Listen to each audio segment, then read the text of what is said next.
नमस्कार दोस्तों, ये सरल परिपथ नाम के चैप्टर का अगला वाला वीडियो है और इस वीडियो में हम लोग समझेंगे मीटर सेतु के बारे में। तो मीटर सेतु क्या है? ये व्हीटस्टोन सेतु पर आधारित एक व्यवस्था है जिसके द्वारा हम किसी दिए गए तार का अज्ञात प्रतिरोध ज्ञात करते हैं। यानी कोई आपके हाथ में तार दे दे और कहे इसका प्रतिरोध ज्ञात कीजिए, तो आप मीटर सेतु की मदद से ज्ञात कर सकते हैं। चलिए हम लोग मीटर सेतु के बारे में पढ़ते हैं। ये मीटर सेतु होता कैसा है? तो मीटर सेतु में यहाँ पर 1 मीटर लंबा तार लगा होता है, मतलब कि 100 सेंटीमीटर लंबा तार लगा होता है और इस तार के जस्ट नीचे एक स्केल लगी होती है, जिस स्केल पर 1, 2, 3 ऐसे 100 सेंटीमीटर तक के अंक खुदे हुए होते हैं, ताकि आप नाप सकें कि कहाँ तक का तार कितना सेंटीमीटर का है। अब देखिए, इस तार के इस दोनों पॉइंट को, यानी इस पॉइंट को और इस पॉइंट को हम मानते हैं ये और सी, और ये सेम टू सेम हमारे व्हीटस्टोन सेतु के ये और सी की तरह है। अब देखिए, ये और सी किससे कनेक्टेड है? बाहरी परिपथ से। तो ये और सी हम लोग किससे कनेक्ट करते हैं? बाहरी परिपथ से। यहां पर मैंने लगा दिया कुंजी। अब देखिए, ये पॉइंट पर एक लकड़ी की पट्टी लगी हुई होती है यल आकार की, और अंदर ही अंदर ये पॉइंट उस लकड़ी के पॉइंट के इस लास्ट सिरे से जुड़ा हुआ होता है, और इसी प्रकार से सी भी होता है। तो देखिए, ये यल आकार की एक लकड़ी की पट्टी है और इसमें ये पॉइंट अंदर ही अंदर तार से, यहां पर एक पेंच होता है, इससे जुड़ा हुआ होता है। यानी ये है तो ये भी ये है, और इसी प्रकार से सी भी अंदर ही अंदर इस पेंच से कनेक्टेड है तार द्वारा, अंदर ही अंदर। और इस पर होते हैं 3 पेंच, 1, 2, 3 पेंच लगे हुए होते हैं, और ये 3 के तीनों आपस में कनेक्टेड होते हैं। अब होता क्या है, जिस तार का आपको प्रतिरोध ज्ञात करना हो, उस तार को आप इस दोनों पॉइंट के बीच में कनेक्ट कर देते हैं। अब मान लेते हैं ये जो तार है इसका प्रतिरोध है R2, और यही हमें ज्ञात करना है, यही हमारा अज्ञात प्रतिरोध है। और इस अज्ञात प्रतिरोध को ज्ञात करने के लिए आपको जरूरत पड़ती है, आपको चाहिए अपने तरफ से कि एक ऐसा प्रतिरोधक तार हो जिसका प्रतिरोध आपको पहले से पता हो।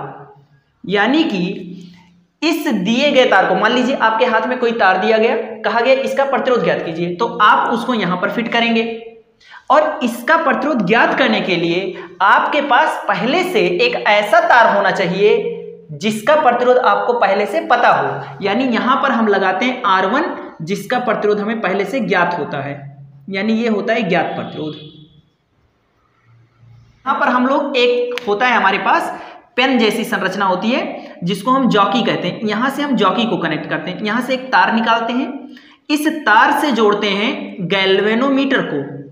गैल्वेनोमीटर मतलब धारामापी होता है। गैल्वेनोमीटर एक धारामापी है जिसके बीच में ऐसे शून्य विक्षेप पर धारा 0 रहती है, और यहां से गैल्वेनोमीटर से कनेक्टेड रहता है एक जॉकी। अब जॉकी क्या चीज है? तो जॉकी जिस प्रकार से ये मार्कर है, सेम टू सेम इसी तरह से एक संरचना होती है धातु की। अब इसमें करते क्या है, जैसे मान लीजिए यहां पर तार को रखेंगे और इससे ऐसे बंद कर देंगे, पेंच से कस देंगे, और फिर ये बन गया, यानी तार इससे कनेक्टेड होता है। अब इस जॉकी को लाकर जब हम लोग यहां टच करके देखते हैं तो होता क्या है, यहां पर जो गैल्वेनोमीटर है वो एकदम से विक्षेप दर्शाता है इस साइड में, और जब हम इसी जॉकी को ले जाकर यहां पर लगाते हैं, यहां लगाते हैं, तो जब एकदम किनारे इधर लगाते हैं तो ये हमारा गैल्वेनोमीटर विक्षेप दर्शाता है इस साइड में, और बीचों बीच में गैल्वेनोमीटर में होता है 0।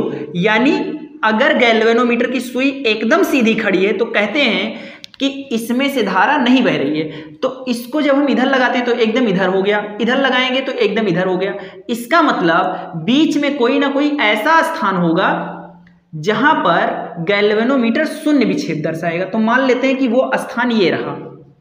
इस स्थान पर जब जॉकी को रखे तो गैल्वेनोमीटर एकदम से इसकी सुई खड़ी हो गई, मतलब कि इसमें से कोई धारा नहीं बह रही है। और जिस पॉइंट पर हमें ये मिला है उस पॉइंट को हम नाम दे देते हैं, उस पॉइंट को हम नाम देते हैं डी पॉइंट।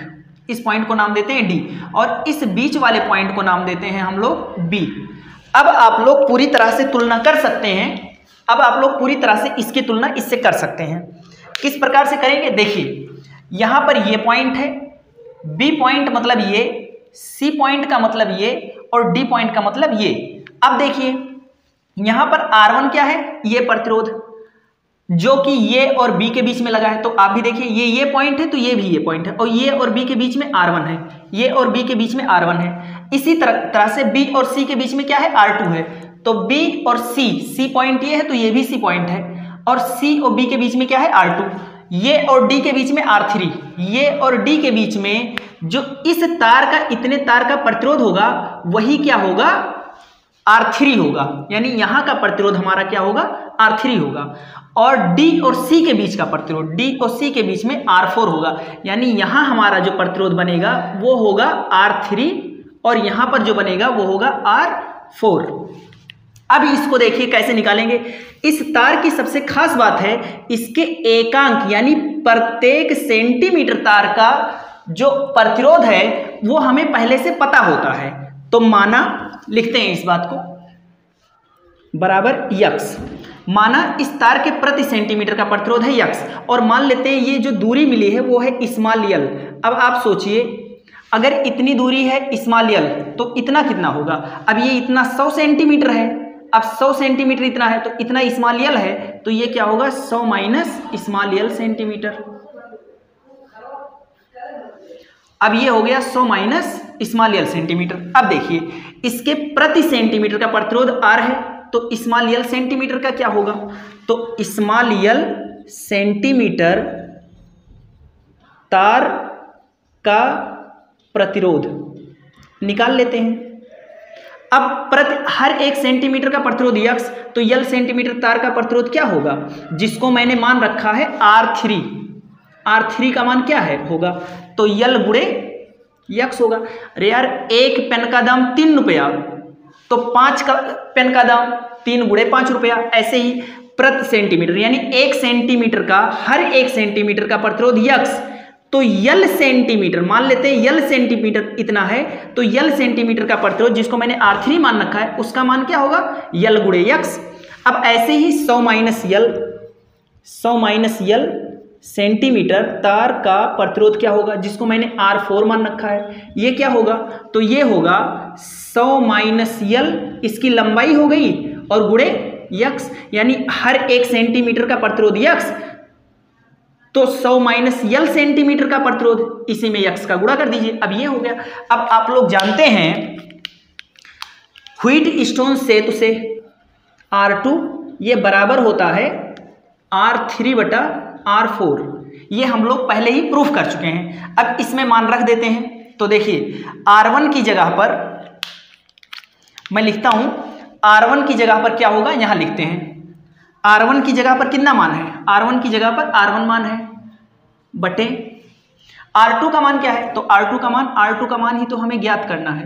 बराबर लगाइए, बराबर की जगह पर R3 का मान कितना निकालें, तो R3 का मान यहां से निकाले हैं यल यक्स, बटे R4 का मान कितना निकाले हैं, तो R4 का मान भी यहां पर निकालने हैं 100 माइनस यल इंटू यक्स। अब देखिए इसमें यक्स से यक्स कट गया, यक्स से यक्स कट गया। अब इसको 100 माइनस यल को इधर भेज दीजिए और यल को इधर भेज दीजिए, फिर आप R2 यानी अज्ञात प्रतिरोध का मान निकाल लेंगे। तो अज्ञात प्रतिरोध बराबर आ जाएगा, यानी R2 बराबर आ जाएगा, तो R2 बराबर क्या आएगा, 100 माइनस यल को इधर भेजेंगे और यल को इधर भेजेंगे, तो हो जाएगा 100 माइनस यल इंटू R1 बटे यल, यही हो जाएगा। तो ये हमारा R2 का मान पता चल गया इस तरह से। अब देखिए ये R2 का मान आपको निकालना है, तो कैसे निकलेगा, 100 माइनस यल, ये 100 माइनस यल आपको पता होगा, ये लंबाई तो पता ही होगा, यहाँ पर नीचे पटरी लगाए तो स्केल में नापकर आप 100 माइनस यल, यानी यल का मान पता ही होगा, तो यल की जगह पर यल का मान, यल की जगह पर यल का मान, क्योंकि यल तो हमें पता ही होगा। ये जॉकी जहाँ पर टच किए हैं इस जगह को हम लोग इस पर नाप ही लेंगे, स्केल में देख ही लेंगे कि यल का मान कितना सेंटीमीटर है, तो यल का मान जितना सेंटीमीटर है उतना यल का मान रखिए, और R1 का मान, R1 तो ज्ञात प्रतिरोध है ना, तो R1 का मान हमें पहले से पता है, रख देंगे और हमें अज्ञात प्रतिरोध का मान पता चल जाएगा। तो ये रहा मीटर सेतु की पूरी व्यवस्था, आप लोग स्क्रीनशॉट